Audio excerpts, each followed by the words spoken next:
warga tidur nyenyak dan hidup aman setiap warga negara itu ada ongkosnya. Itulah tugas intelijen dan tugas panji negara Indonesia, yaitu bidang keamanan dan bidang pertahanan. Kejadian serangan terorisme bisa menggoyang keamanan tidur kita semua dan ujungnya membangkitkan rasa marah. Ada 4 reaksi yang tercipta dari peristiwa teror. Pertama, geram dan marah pada teroris lalu mendukung pemerintah agar segera menyelesaikannya. Yang kedua, geram dan marah pada teroris lalu geram kepada pemerintah dan aparatnya karena dianggap tidak bisa melindungi segenap pada Indonesia. Berikutnya yang ketiga, menuding ini rekayasa tanpa empati pada sang korban. Dan yang terakhir, kelompok yang dengan keras keplok-keplok setuju tindakan teroris. Kelompok yang keplok-keplok itu bukan saya banget. Itu harus hilang dari muka bumi Indonesia. Intinya, ke depan teroris harus hilang dari muka bumi Indonesia. Untuk itu, kita harus bantu negara. Kalau kita menyatakan diri kita NKRI garis lurus. Dari mana memulainya? Dari mana melihat asal muasal ini semua? Dalam dunia teror, jangan dilihat dari kacamata hukum dulu. Kita harus melihat dari sisi netral.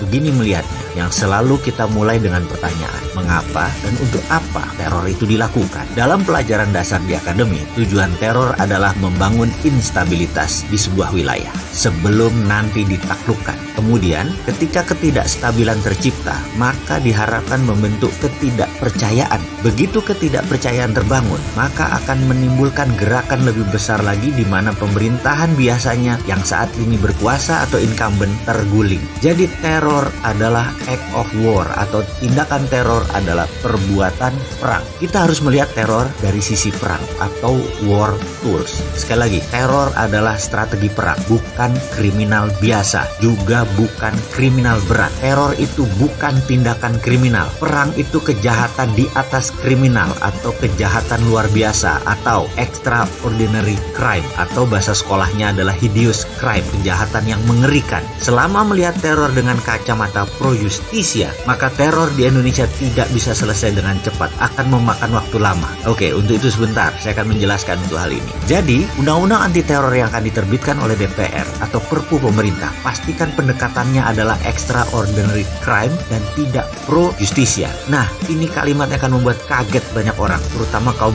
cendekiawan yang berilmu barat. Secara pribadi saya adalah orang yang fight teror sejak lama. Boleh lihat rekam jejak saya di dunia digital dan jangan ragukan ke NKRI-an saya urusan ini. Saya benci sekali tindakan pengecut berperang dengan menggunakan aksi teror karena pastinya yang ditarget adalah rakyat biasa. Tujuan perang dengan strategi teror hanya 2. Pertama yaitu merubah kebijakan negara. Kedua, menggantikan pemerintah yang berkuasa. Tidak ada sebuah teror dilakukan hanya untuk tiket sekeluarga masuk surga. Tidak ada. Ini adalah perjuangan panjang menggulingkan pemerintah. Pasti, kalau nggak buat apa teror dikerjakan. Sekali lagi, banyak orang yang mengatakan saya ini sontoloyo kalau berkomentar. Di sisi lain, saya pasti memberikan solusi secara terbuka dan rinci. Kesimpulannya, untuk teror ini, counter insurgency warfare, jawaban untuk teror saya sudah siapkan. Saya sudah punya desain counter insurgency melawan teror. Dan kalau diperkenankan, saya pasti akan buka. Tapi satu syaratnya, pasti tidak dibuka di publik. Yang jelas, karena rumitnya masalah insurgency, dan ini masuk warfare kelas berat, maka pendekatan saya anti-HAM.